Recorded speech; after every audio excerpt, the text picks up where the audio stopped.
Welcome back from an ad break. We are still continuing with our business, that is listen. So now we are compiling a SWOT analysis. We are putting it into practice. We need to do it, but before we compile it, you remember what a SWOT analysis is. You have to know. Remember I said it's an acronym, S standing for strength, W it's for weaknesses, O is opportunities, T it's the threats. Don't forget, with our strengths, as the strengths, they are the internal factors, as well as what the weaknesses, they are internal factors. So with this strength, we are listing all the strengths of the idea, or your idea in case of a business, a product, or a business. For example, these are the examples: capabilities. What are we capable of as a business? Good employees. Do we have good employees with us? Maybe they are qualified, they've got qualifications from maybe those recognized institutions, maybe they are internationally recognized, maybe. We've got sufficient resources. By sufficient, we're talking adequate or enough resources. Do we have more resources? So which is a good thing for us, because with sufficient resources, we are able to be more productive. We will not run out of stock, maybe.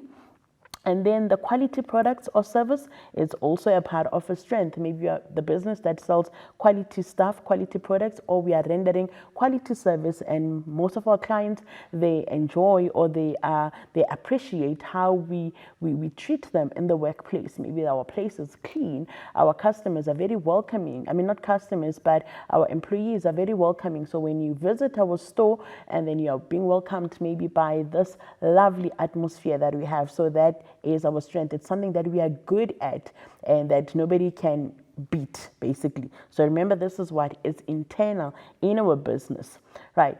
We're going to look at the weaknesses. So with the weaknesses, don't forget, it's also internal, meaning these are the things that we've got control over. So if, for example, here there is bad reputation, I'm making an example, as a weakness. So we can do something, we can get good PR, for example, good public relations officer, to say something, do something, so that we can get rid of the bad reputation that we are known of.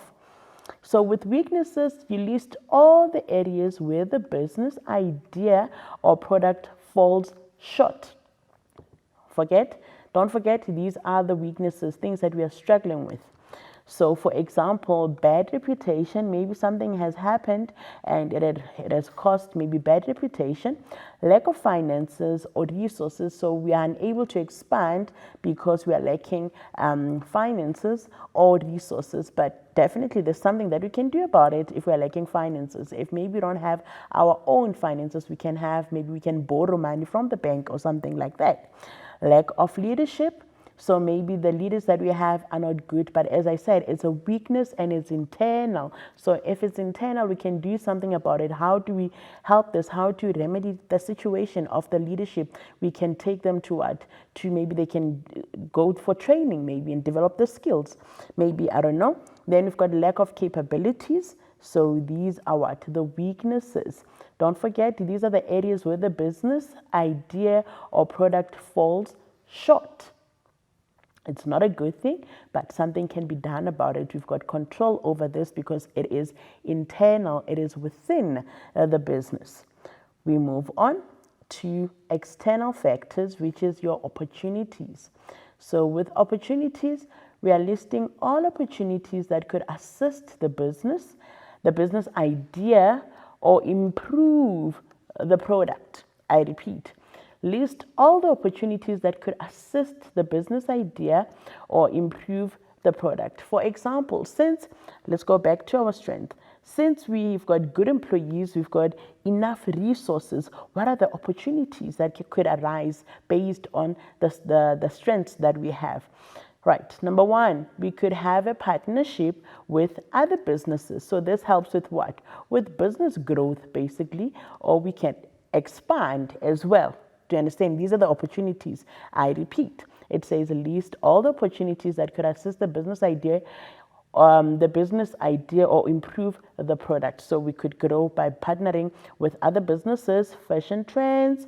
We could get tenders maybe as part of expansion or product development. Our product could grow. We're growing into something bigger and better. These are external factors.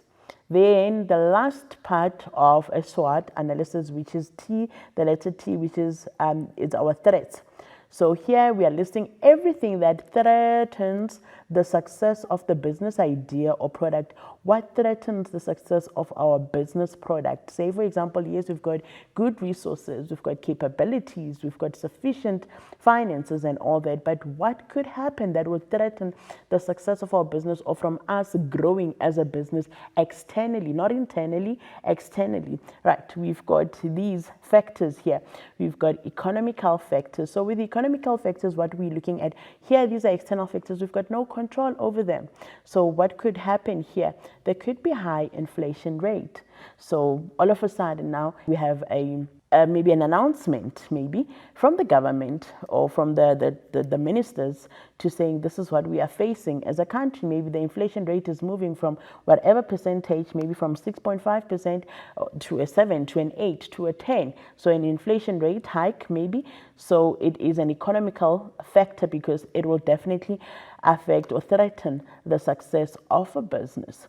We've got political factors, which is a strike or protest. How does that affect us when there's a strike or when they're protesting? Even investors, they are skeptical to invest in our business. Why? Because they can see that, okay, it means this country is not stable. So there's some instabilities. So strikes and protests, these are political factors. Then we're looking at environmental factors like your climate changes. We've got no control over that. It can affect the product. It can affect our building. It can affect everything that we have in our business. We've got legal factors as well. So with the legal factors, we are looking at the acts that can cause or that can have an impact on business. We are looking at legislations, things like your Employment Equity Act. We've got your Labor Relations Act, Skills Development Act. There's so many of them. So as a business, we've got no control over that, but we just have to comply with what the government says we must do. These are the legislations, the acts that the government comes up with. And then we've got competitors. The next thing, our neighbor now is selling the same thing as us. So it becomes a threat. We cannot go to them with a gun and tell them, you stop selling. No, we cannot do that. But yes, definitely we can do something as a business, but we cannot control them, but we can control ourselves and ask ourselves that, what is it that we can do that is better?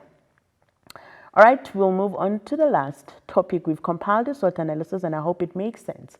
So now how do we use a SWOT analysis to determine a viable business venture? We know what we're good at, but now we want to move on and continue with our business and make sure that it is a viable business venture. So we conduct a SWOT analysis that we've listing the ideas, the strengths, weaknesses, opportunities, and threats. This is what I just mentioned now. Analyze the impact of the strength. What impact does it have? What are the positives and negatives of the strength you have listed? But here we're basically looking at the positives. For example, how much of a positive influence will they have on the success of the business? So looking at our adequate resources, how much of an influence will that have on the success of the business?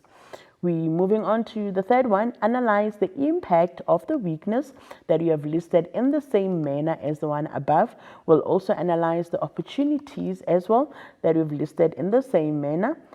Same applies with the threats. We also analyze the impact the threats have on the business. Lastly, we need to compare the positives and the negative rankings. Remember, when we speak of the impacts, rather, we're looking at the negatives and the positives. So we have to analyze those things to say, what impact do they have in the business? And then we're going to add all the positive scores, the strength and the opportunities, then add all the negative scores, which is the weaknesses and the threats. So weaknesses can never be positive. Basically, threats can never be positive. I hope you understand that. And then compare the results, and then you're asking yourself, which one is higher? The higher one will then tell you if now the business could be viable. We can go on with the business venture, or we can go on with the business venture. It is very crucial as a person who's starting a business to do or compile your own SWOT analysis. This helps you so that you can always be prepared to see that, oh, okay, there's a competitor down the road. Therefore, if I want to beat my competitor, what are the things that I can do? Use what you have at your disposal, being what?